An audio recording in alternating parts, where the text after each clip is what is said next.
Gunung Semeru erupsi lagi. Awan panas capai 5.600 meter. Gunung Semeru di Kabupaten Lumajang, Jawa Timur, kembali erupsi pada Rabu, 19 November 2025, sore hari ini. Gunung tertinggi di Pulau Jawa ini menyemburkan awan panas pukul 16 waktu Indonesia Barat. Badan Penanggulangan Bencana Daerah, BPBD, Lumajang melaporkan, tinggi kolom abu teramati 2.000 meter di atas puncak atau 5.676 meter di atas permukaan laut.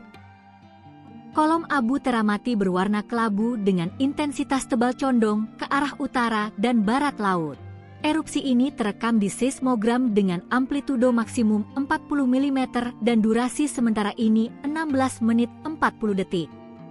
Perlu diketahui, hingga saat ini status Gunung Semeru pada level 2 atau waspada.